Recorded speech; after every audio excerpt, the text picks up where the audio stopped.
afternoon, everyone, and thank you all for joining us for today's presentation. My name is Marissa, an attorney with Legal Aid of North Carolina's Helpline. Today, we have Megan Neal presenting for us. If you are unfamiliar with the format of this event, first, Megan is going to review a PowerPoint presentation. At the end of the presentation, we will have a question and answer session. If at any point during the presentation you have questions, you can put them in the Q&A box on Zoom or in the comments section on Facebook. We'll review all questions put in the chat boxes during the Q&A session at the end.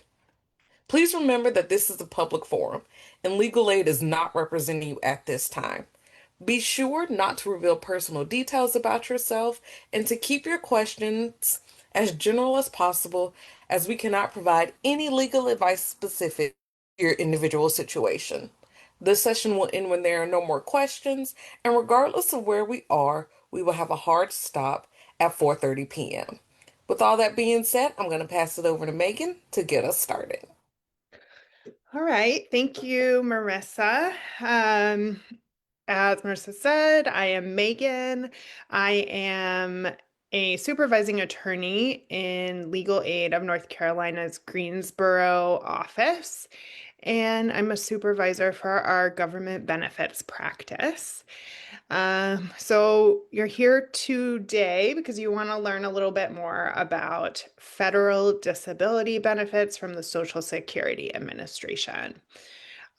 Specifically, that is SSI, which stands for Supplemental Security Income Benefits, and SSDI, which stands for Social Security Disability Insurance. And we're talking about these benefit programs as it relates to adults. And I say that because these benefit programs, as it relates to children, are a little different, and we're just not going to go into that today. So I've spoken before about applications and appeals processes for these benefits, and I've gone into some of the non-medical eligibility criteria. So that's things like work history, income, resources, that kind of things. Go check those presentations out on our Facebook page if you want to learn more about that. Because what we're going to talk about today is the medical standard for disability. So no matter what stage of the application or appeals process that you're at, this is the standard that the decision maker from the government is going to use to determine if you are medically disabled. So note that this is for what we call initial entitlement claims, meaning you don't currently have disability benefits, but you are trying to get them. If you do already have disability benefits and you're going through something like a continuing disability review, that's going to be a different thing that will go into more in a different presentation. But let's get started with today's presentation about the adult medical standard for disability. So I just wanted to first go over this definition from the regulations. So the Social Security Administration regulations define disability as the inability to do any substantial gainful activity by reason of any medically determinable physical or mental impairment, which can be expected to result in death, or which has lasted or can be expected to last for a continuous period of not less than 12 months. So we're going to break this definition down in the next few slides. So Social Security, in order to determine if someone's disabled, Social Security goes through what is called a 5-step sequential evaluation process.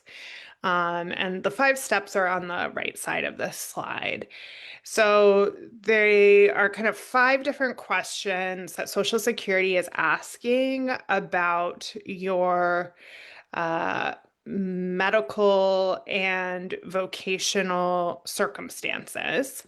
And the questions are sequential, meaning that they go in order one after the other. So let's just do an overview of what the steps are, and then a few of these steps we're going to kind of go into in some more depth. So, step number 1 is the question, is the claimant engaging in substantial gainful activity?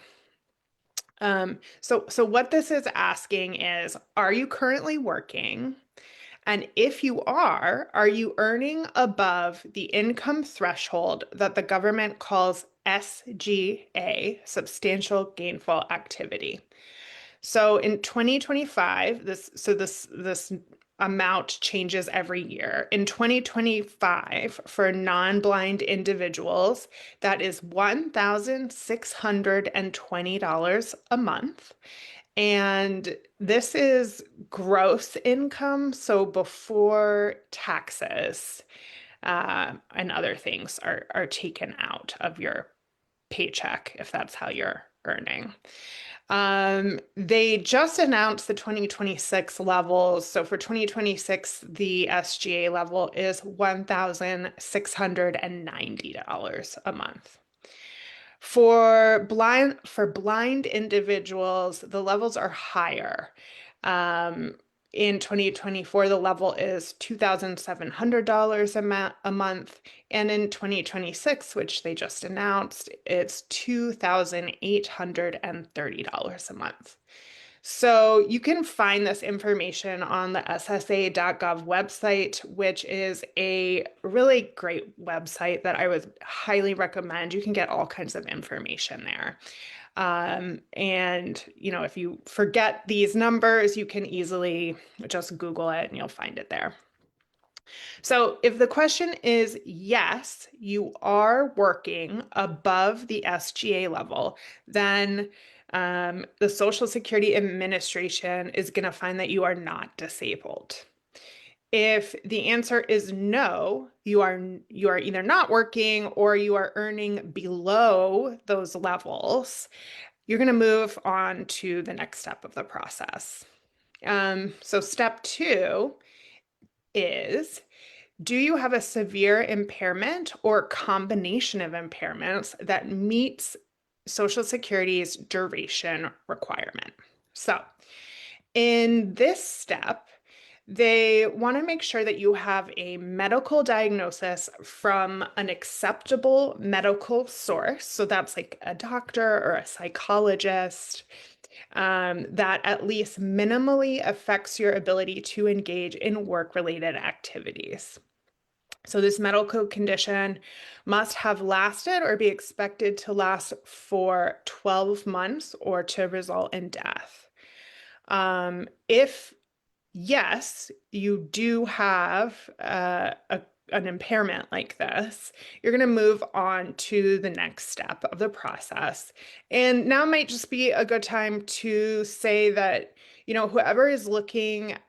whoever within Social Security is looking at your case, they're going to be looking first and foremost at your medical records. So this is the main place they're going to be getting this information in step 2 from, and also throughout the process, they're really looking at your medical records primarily. So if you are able to move on to step 3, step 3 is, does your medical condition meet or equal one of Social Security's listings? So the Social Security Administration has published all these different listings of different medical conditions or diagnoses with really specific criteria attached to them. If you meet one of these medical conditions, Social Security is going to find that you are disabled at this step. So we're going to talk a little bit more about this in a second. We're going to see an example. But if you don't meet a listing, and they can be quite difficult to meet, I would say it's a pretty high standard to meet a listing. That is okay for your case because you're just going to move on to the next step, and there are other ways that they will find you disabled, or that they could find you disabled. Um, so before we move on to step 4, the person who's evaluating your case has to determine what they call your RFC, your residual functional capacity. So your RFC is the most that you can do based on your physical and mental impairments.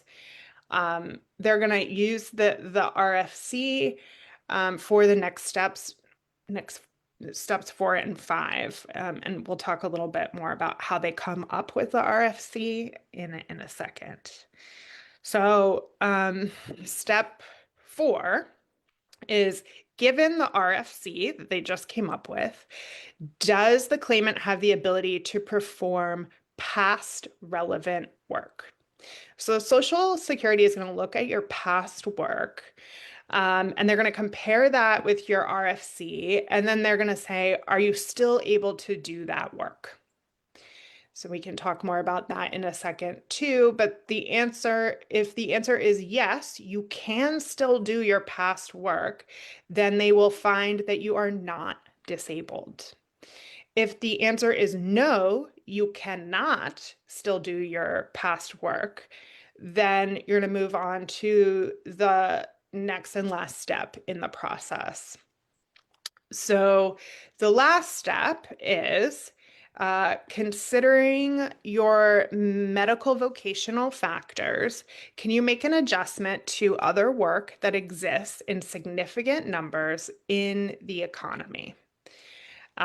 So Social Security is going to consider your RFC that they just came up with and your other medical vocational factors. So that's things like your age, your skills, your highest level of education.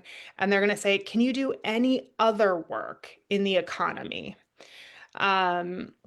In other words, are there any jobs that you can do on a sustained basis given your physical and mental limitations and your different vocational factors? And we will talk about some of those factors in a second. If no, so if there's no other work in the economy that you can do, then you will meet the definition of disability. So that's sort of the overview. And now let's go into a few of these steps in greater detail. So we talked about step 3. So remember, we're at step 3 because Social Security has determined that you are not working over the SGA level. And they've also determined that you do have a medically determinable impairment that at least minimally affects your ability to do work. So for the listings, these are, like we said, groups of medical conditions that are organized by the sort of 14 different body systems. So that's things like the musculoskeletal system, the respiratory system, mental disorders, the immune system, the cardiovascular system.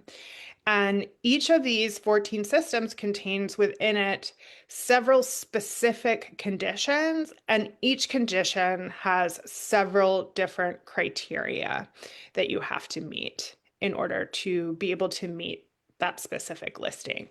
Now, all of this you can actually find online. again, Social Security has a great website, and the listings are clearly laid out on the website. And I think Marissa will put a link to Social Security's what they call Blue Book, which is the listings, if she hasn't already. Um, and also, we're going to look at an example right now. So let me just go to the next slide. So, this is an example of a listing just to kind of give us an idea what I'm talking about here, and to hopefully make it a little less abstract. I'm not going to go into all the details of this, but I picked this listing 1.15, which is disorders of the skeletal spine resulting in compromise of a nerve root. So you have back pain, you have a skeletal spine disorder, and you have back pain that's related to the nerves in your spine, is what this one is about. This is a very common one. That's why I picked it. So I just wanted you to get a sense of it. You can see how in sections A and B, it goes into the signs and symptoms that you need to have in order to meet this listing. And then section C talks about the imaging, so like MRIs, X-rays that Social Security would expect to find for you to meet this listing. And then in section D, it goes into the specific physical limitations that you would need to be exhibiting to meet this listing. And so again, all of this is going to be in your medical records, and hopefully you are able to get maybe some opinion evidence from your treating providers that would sort of explain a little bit more how you meet this listing. Okay. So now I just want to talk about RFC, residual functional capacity, a little bit more. So RFC is an assessment of an individual's ability to do sustained work-related physical and mental activities in a work setting on a regular and continuing basis. So just a note here, regular and continuing basis means 8 hours a day, 5 days a week, or an equivalent full-time work schedule. So Social Security is really looking at, can you do full-time work? So we're not talking part-time work, and sometimes that distinction can really make or break a case. So the RFC is only going to be considering functional limitations and restrictions that result from an individual's medically determinable impairment. So remember, the medically determinable impairment is from step 2. So the conditions that Social Security looked at in step 2, what functional limitations do those conditions or diagnoses sort of create? An RSC is not the least an individual can do despite their limitations, but the most an individual can do with their limitations. So let's talk a little bit more about what that actually means, what it looks like. So Social Security is going to define your RFC by looking at your exertional limitations and your non-exertional limitations. So first, exertional limitations are physical strength limitations. And Social Security is looking at 7 different strength demands. So that's things like how long can you sit at one time? How long can you stand? How long or far can you walk? How much can you lift? How much can you carry? How often can you push? How often can you pull? Um, and then non-exertional limitations are going to be all physical and mental limitations that are not part of these 7 strength demands. So that's things like postural, so are you able to stoop and climb? Manipulative, meaning with your hands. How often can you reach? How often can you handle things? Visual limitations, communicative limitations like hearing, speaking, environmental limitations like exposure to noise or exposure to fumes. And of course, mental limitations, which is a really big one. And that's going to be things like understanding and remembering things, staying on task, ability to concentrate and focus. How do you respond to supervisors or coworkers or the public?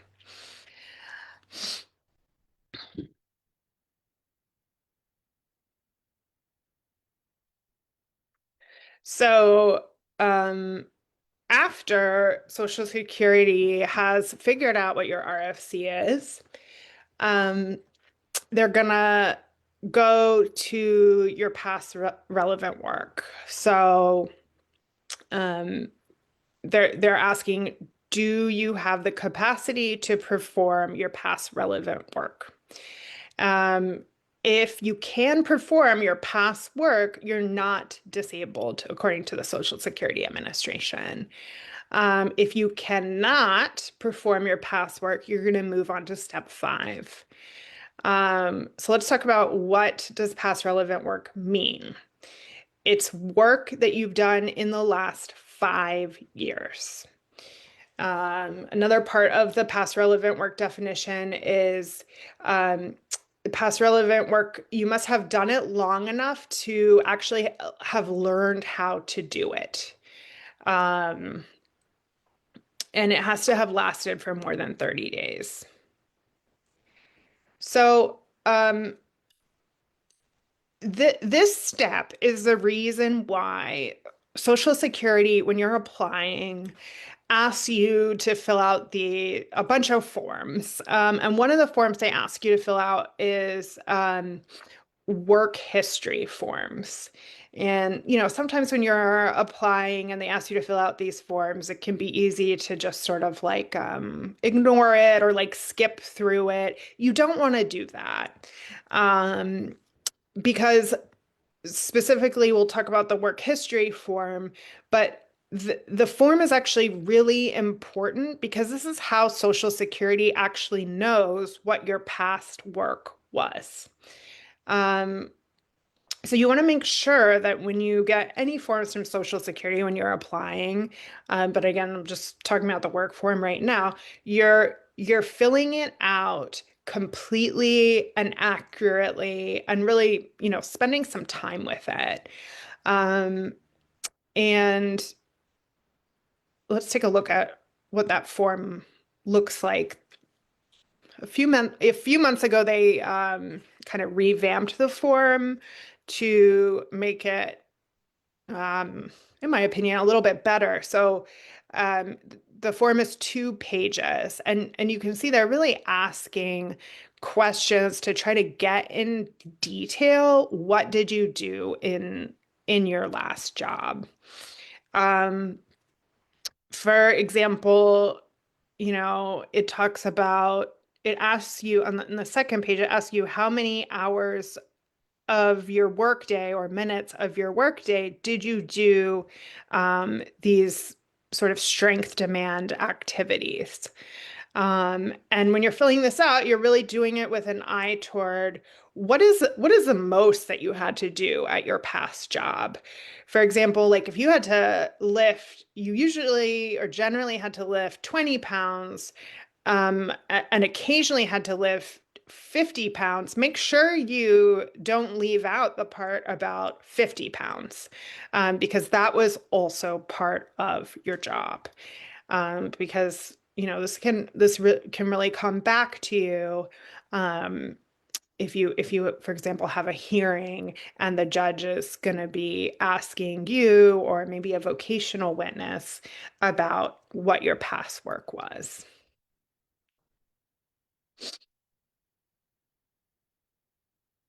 Okay. So now we're just going to talk about step five. Um, Step five is whether the claimant can perform other work that exists in significant numbers in the economy, considering her RFC, her vocational and her vocational factors. So vocational factors is things like age, education, literacy, and work history. Um, so if you are someone who only has exertional limitations, Social Security has to use something called the Medical Vocation Guidelines, sometimes referred to as the grids. And they're going to use these grids to assess the impact of your exertional impairments on your ability to do other work. And the thing about the grids is they sort of give priority to applicants in their 50s or older, because Social Security says that those folks are nearing advanced age and therefore less able, or likely to switch careers and develop new skills. That's what Social Security says. Um, if your impairments are both exertional and non-exertional, they're going to use the grids as a guideline. And if your impairments are exclusively non-exertional, they're not going to use the grids at all, but rather they're just going to do an individualized assessment of your case. Um, so if you have a hearing, there's going to be someone most likely acting as a vocational witness who's going to testify to help the judge determine if there are any jobs that someone in your circumstance can do. And maybe next time we will talk more about what those hearings look like if you do get to the point of having to go to a hearing. But I think that's going to be it for today. So I hope you learned a little bit about how the Social Security adjudicator is going to review your disability case, regardless of which sort of phase of application or appeal you're at.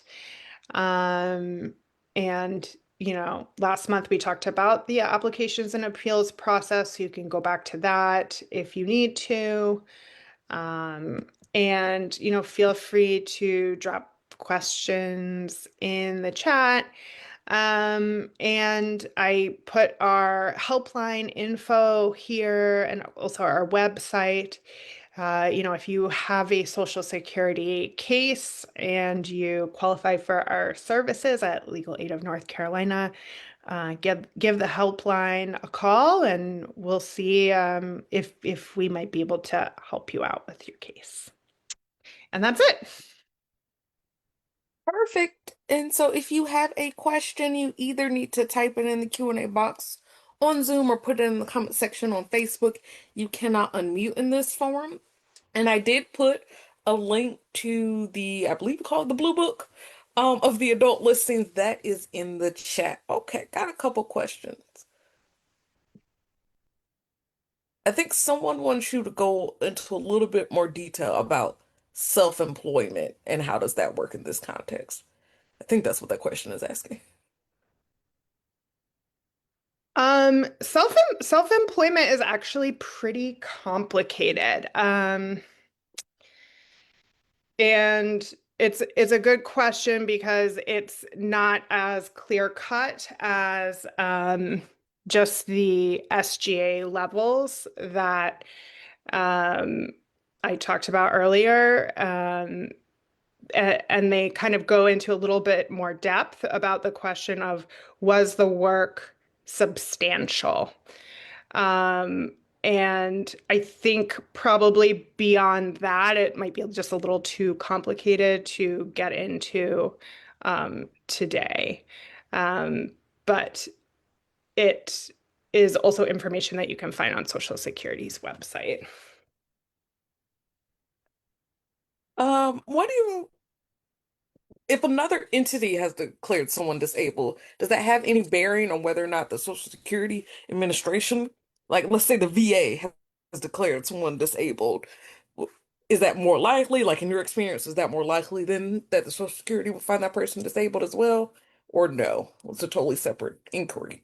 So, I would say the most important thing is to make sure that, like, whatever is the underlying medical evidence, that that other entity, like the VA, used, you definitely want to make sure that that medical evidence is in front of Social Security. They are not required, um, at all to adopt any other entity's finding about that. But they definitely will consider the underlying medical evidence, and you should definitely make sure that they have that. And then, not sure you can respond to this question without getting too specific, but someone is asking about a mild cognitive impairment. I guess something such as like Alzheimer's pathology, and how does that work within someone being determined to be disabled? Um, I don't know if you can answer that.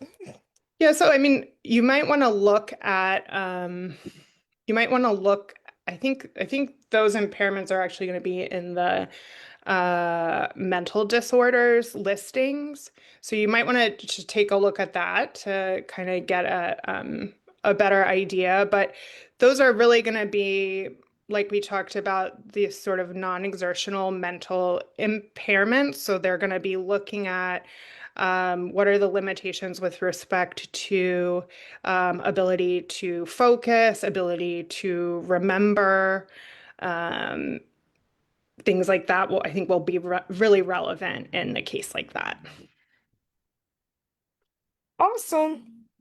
Gonna give just a second here to see if another question, to the person asking about the slides. I'm gonna talk about that in a moment, but just gonna give another second to see if any other questions do come in just real quick.